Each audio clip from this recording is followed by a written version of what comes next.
High বন্ধুরা, তোমরা কেমন আছো? আশা করি তোমরা সকলেই খুব ভালো আছো। আমিও আমার ছানা সমেত সবাই খুব ভালো আছি। সো আজকে সন্ধ্যাবেলায় ঘরে বসে বসে খুব বোর লাগছিল, তাই ঠিক করলাম আমরা বিকালবেলা একটু ঘুরতে যাই। কিন্তু ছানা তো অনেক ছোট, বেশি দূর ওকে কোথাও নিয়ে যেতে পারবো না, তাই ঠিক করলাম যাই একটু আমাদের বাড়ি থেকেই ঘুরে আসি। আমাদের বাড়ি মানে আমার বাপের বাড়ি। এখানে আমি, আমার বোন আর আমার ছানা বেরিয়ে পড়েছিলাম, কিন্তু তার দিদা যেখানে যাবে সেই গন্তব্যের চাবি নিতেই নাকি ভুলে গেছে, তাই খোঁড়া পায়ে হাঁটতে হাঁটতে গিয়ে নিয়ে এলো। তারপরে আমরা আবার রওনা দিলাম। আর এই জায়গাটা দেখছো, এখানে অনেক পুরনো ট্রেন দাঁড়িয়ে থাকে। টিকটকের জামানায় অনেক ছেলেপুলেরা এখানে আসতো ভিডিও করতে, এখনও ব্যতিক্রম নয়, অনেকেই আসে রিলস বানাতে। তারপর আমার বোন তো ওকে এতক্ষণ নিয়ে হেঁটে হাঁপিয়ে গেছিল। তারপরে আমি বললাম, দে আমার ছানাটাকে একটু আমিই নিই। আমার ছানা তো খুবই খুশি হয়ে যায় ওকে একটু কোলে নিলে। তারপরে তোমাদের সাথে আমি একটা জিনিস শেয়ার করি। যখন আমি ছোট ছিলাম আমার ছানার মতন, তখন আমার বাবা আমাকে এখানে নিয়ে আসতো খেলাধুলা করার জন্য।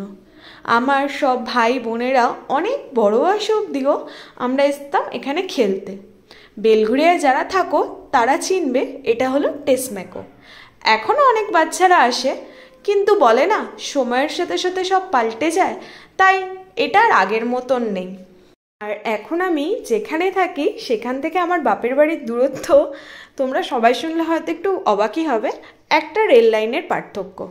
রেল লাইনের ওপারে আমি থাকি আর রেল লাইনের এপারে আমার বাপের বাড়ি। তাই মাঝের মধ্যে এই বাড়িটাতে একটু ঘুরতে আসি।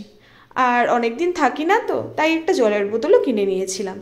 কারণ যারা আমাকে চেনো তার অনেকেই জানো আমার বাবা চলে যাওয়ার পর মা আমাদের সাথেই থাকে।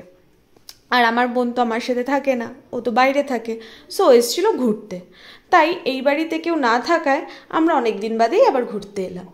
আর আমার ছানা যখন বুঝতে পারে ওর দাদানের বাড়ি এসছে, ও খুব খুশি হয়।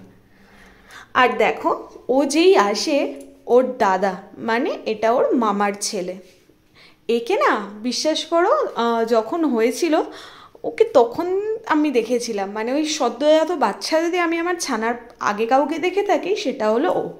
আর ওকেও দেখতে দেখতে যেন কত বড় হয়ে গেছে। হ্যাঁ, আর দেখো আমার ছানা তো খুব খুশি হয় ওকে দেখে, কারণ ও বোঝে ওর মতনই ছোট আর ওর সাথে খেলতে ভালোবাসে। আর দাদা তো গেলেই বলে, ভাইকে আর নিয়ে যেও না, ওকে রেখে যাও, আমিই খাওয়াবো, আমি সব কিছু করবো। আর এখানে আমার বোন ওর এই জামাগুলো এনেছিল, আর দেখো ও এই জামাগুলো পেয়ে বেশ খুশি হয়েছিল। ও তো বাচ্চা। আর দেখো, এটা হলো আমার ছানার বড় মা। আর এই বড় মা যখনই শোনে আমার ছানা ওই বাড়িতে গেছে, খুঁড়িয়ে খুঁড়িয়ে এলো আমার ছানার কাছে আসে, কারণ সে মনে করে তার সেজো ছেলে ফিরে এসছে, সে তো একটু আদর করবেই তাকে। আর তারপর দেখো না, আমার ছানা সবাইকে গান শোনাচ্ছিল।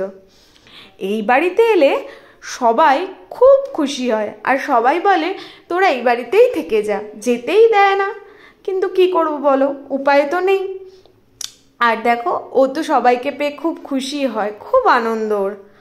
এইবারে বাড়ি যাওয়ার পালা। তো সন্ধেবেলায় বাড়ি যাওয়ার পথে ফার্স্টে এখান থেকে একটু ফুচকা খেয়ে নিলাম। ফুচকা খেয়ে না এখন খেতে ভালোবাসে। আমার তো মনে হয় মেয়েদের থেকে ছেলেরা এখন বেশি ফুচকা খায়। যাই হোক, এখানে তো আমার ছানা খুব খুশি রাস্তাঘাট দেখে। তারপরে বাড়ি যাওয়ার পথে একটু গরমে আইসক্রিম হলে কেমন হয় বলো তো, সেটা কি ছাড় দেওয়া যায়? তাই একটু আইসক্রিম খেয়ে নিলাম, আর বাড়িতে বরের জন্য নিয়ে গেলাম। সো তোমাদের কেমন লাগলো ভিডিওটি জানিও, আর ভালো লাগলে অবশ্যই লাইক কমেন্ট শেয়ার করো আর সাবস্ক্রাইব করো। Bye bye.